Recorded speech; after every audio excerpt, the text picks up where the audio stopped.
Hey guys, and welcome back to my list of pop culture references and Easter eggs on Captain Marvel. Now first off, I'd like to thank the guys in Discord for helping me put together this list of Easter eggs and pop culture references, and of course I'd like to thank my cell phone for helping me note down some of these Easter eggs while I was watching the movie. But as per the usual, let's not waste any more time and let's get started with the first Easter egg and number 1, the Stan Lee tribute at the very beginning. That's not just an Easter egg to every single cameo he's ever made, or at least most of them, but it also felt like the tribute was telling us Stan Lee is watching over the Marvel Cinematic Universe. Feels like our guy over here has just gotten promoted from Watcher Informant on Guardians of the Galaxy Volume 2 to an actual Watcher. Number 2, and I'm not really going in any specific order over here, but Nick Fury losing his eye to the cause of Goose the Flerken. Now considering he kept insisting that Goose was a cat and he trusted Goose so much, that was a total callback to his conversation with Captain America on none other than Captain America the Winter Soldier. Soldiers trust each other. That's what makes it an army. Not a bunch of guys running around shooting guns. Last time I trusted someone, I lost an eye.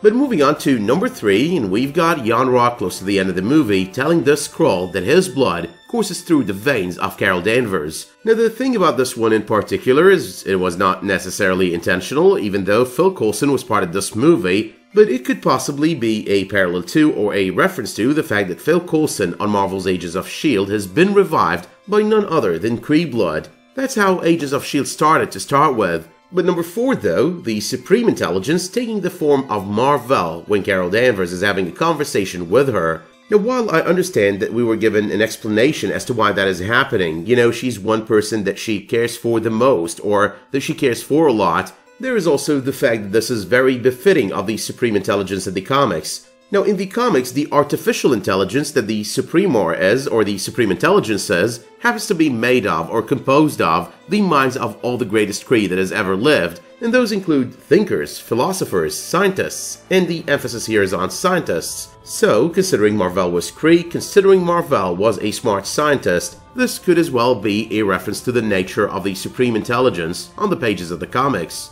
Number 5 in the comics, Captain Marvel's Flerken, or cat, is named Chewie. Now Chewie was changed on the movie to Goose, and Goose is basically a reference to the role of Anthony Edwards on none other than Top Gun, which happens to be a 1986 movie about fighter pilots. Number 6, the tentacles used by Goose on the movie, that's a property of the Flerken in the comics. They've all got these tentacles, they are a mess, and they hide them inside their mouth. Number 7, throughout the movie Goose kept appearing out of nowhere following Captain Marvel and Nick Fury, but however though there's a good chance that he was not really following them, but rather just teleporting from place to place. So in the comics, the Flerken do have access to pocket dimensions, and they basically use that kind of access in order to teleport from one place to the other.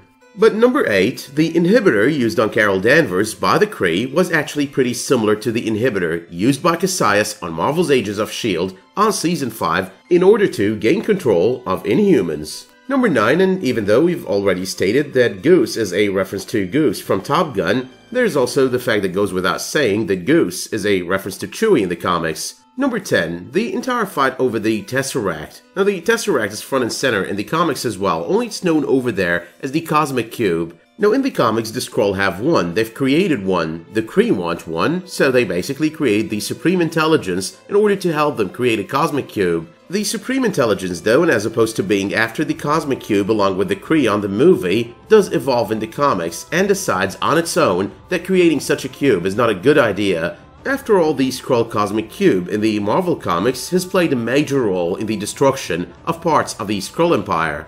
Number 11, there's some kind of Stan Lee Easter egg across this movie, all over the place, and it's basically about all the characters that he's created. So except for Captain Marvel and the Rambeaus on this movie, most of the new characters introduced over here happen to be created for the comics by none other than Stan Lee. Now these characters mainly include Yon-Rogg, Minerva, the Supreme Intelligence, and Mar-Vell. Number 12, the final scene of the movie with the Protector's Initiative or the Protector Initiative, followed by changing it to the Avengers Initiative. Now that is not only an origin story, but it's also a reference to every single Avengers movie we've watched so far. It's a reference to the entire Marvel Cinematic Universe, every single one of those Avengers. There was an idea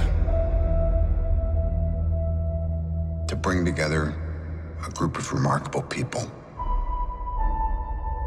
To see if we could become something more. So when they needed us, we could fight the battles that they never could.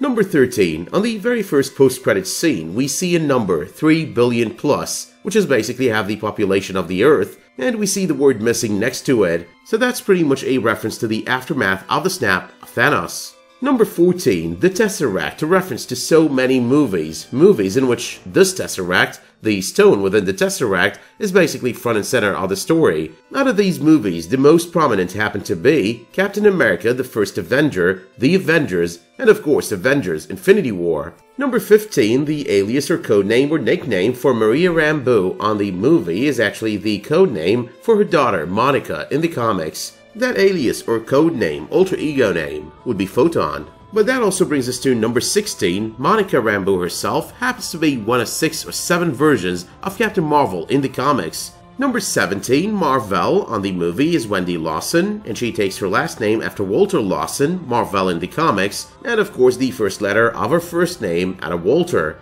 So pretty much this is a direct reference to the original Marvel from the comics, Walter Lawson. Number 18, Project Pegasus, Potential Energy Group Alternate Sources, United States. That's basically what it is in the 616 continuity. That's basically what it's called in the comics. It is as well a scientific and research base in the comics, just like it is on the movie. However though, number 19, this is the same place from the Avengers movie where Nick Fury had the Tesseract tested and experimented on.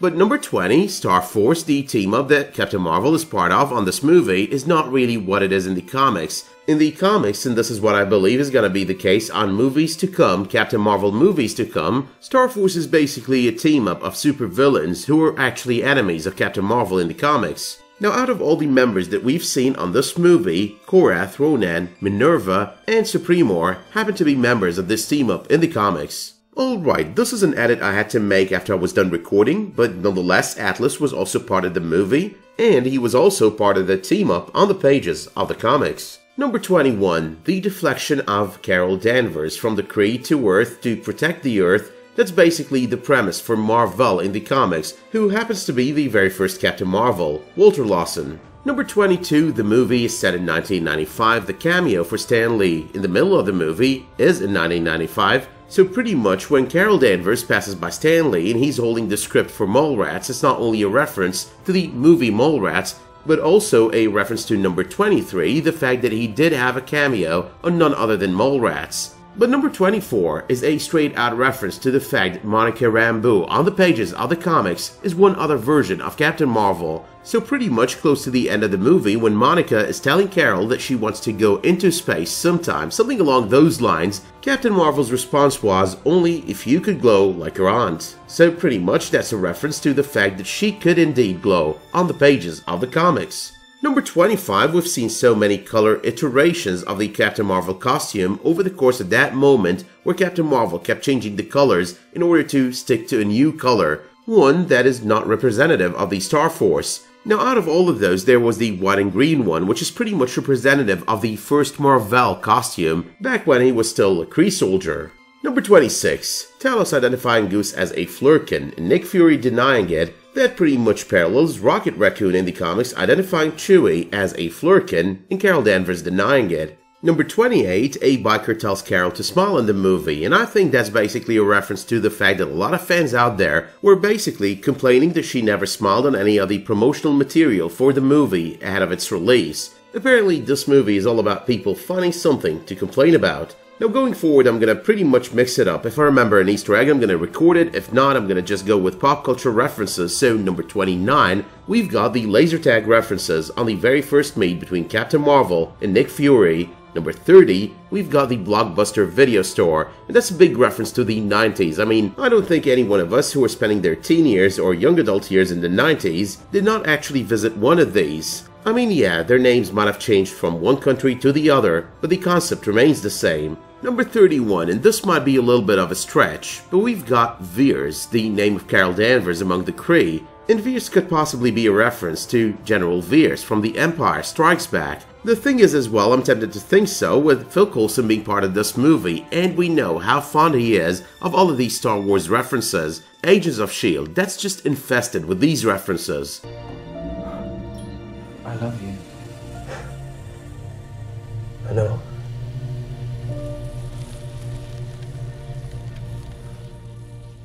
But number 32, now that one got me right away because my favorite movie of all time is The Godfather. So Leave the Gun, Take the Cannolis has been replaced in the Marvel Cinematic Universe by Leave the Lunchbox, Take the Tesseract.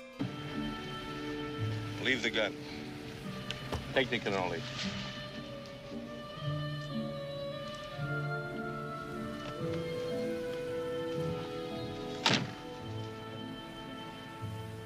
But number 33, Born on the 4th of July, that's when Nick Fury was born. Now considering we've already got a Tom Cruise movie reference when it comes to Top Gun, could this be another reference to another movie of his, Born on the 4th of July?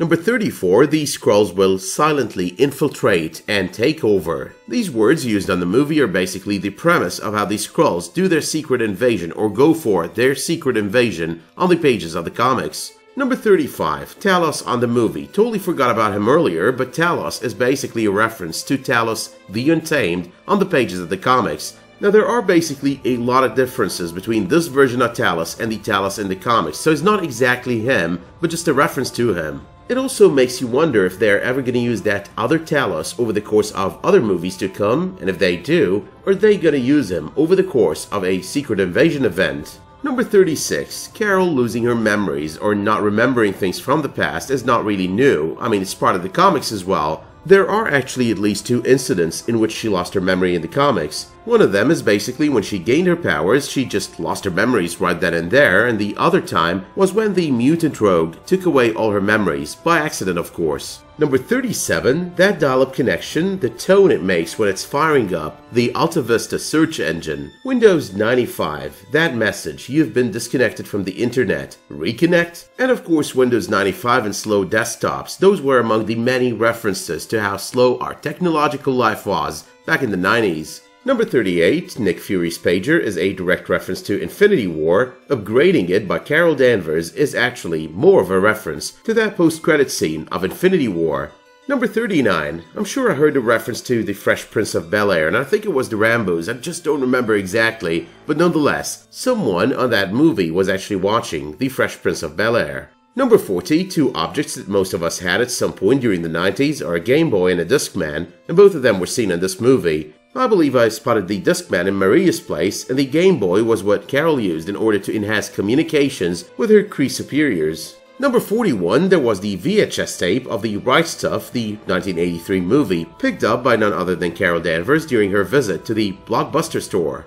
Number 42, there was a pinball machine, and I can't tell you how many hours of my life I've just spent on that thing. And there was also the Street Fighter arcade, and again I can't tell you how many hours of my life I've spent on that thing. Number 43, there's the cutout cardboard from True Lies that Carol Danvers shoots at during her very same unexpected visit to the Blockbuster store. Number 44, and this is too much to count over here, but there was all the 90s music. There were all the shirts that Carol got to wear throughout the movie, including but not limited to the Guns N' Roses shirt. Now, interestingly enough, when you look back at Guns N' Roses today, you would think their lyrics were a little bit misogynistic. So for a movie that's being accused of being a little bit extra feminist, a movie that's being accused as trying to prove that women are superior to men, Carol Danvers actually ends up sporting a shirt that does say otherwise. Number 45, there is the cameo of Kelly Sue DeConnick, comic book writer of Captain Marvel actually. She was basically the first person that Carol kinda runs into after stepping off that train after her chase at that Skrull.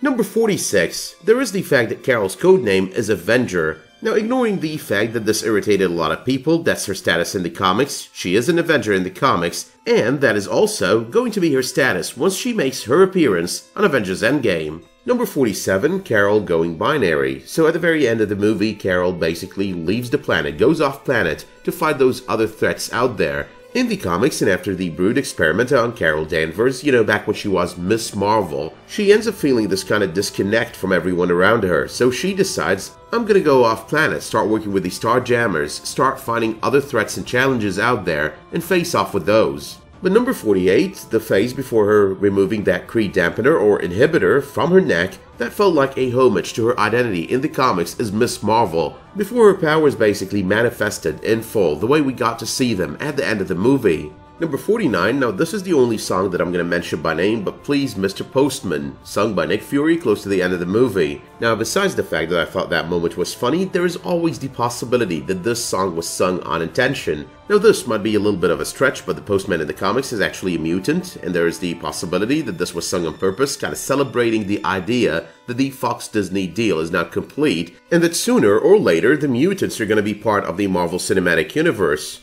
And once again, I can't stress enough that I'm saying this is a stretch, but David, or the Postman in the comics, happens to have the ability of erasing people's memories. So it does as well fit with the entire situation with Captain Marvel at the beginning of the movie, you know, not having her memories and all of that. But finally though, number 50, Brad Pitt is referenced during the autopsy of the Skrull. The doctor over there goes with something around the lines of, well, he's no Brad Pitt. So yeah, that's it. These were 50 Easter eggs and references on the Captain Marvel movie, and I'm sure I missed a lot of those as well. I'm sure there are a lot more within the movie. These are basically the 50 that the combined minds of 3 to 4 people could get together over Discord. Now if I did miss any Easter eggs or references on this movie, you can let me know in the comments down below. You can let me know as well if you did like this video by dropping it a much appreciated like, subscribe to this channel, and enable notifications for my future videos, community posts, and live streams. But until the next time you tune in for another one of my videos, Marvel or otherwise, thank you so much for tuning into this one, and have a great day.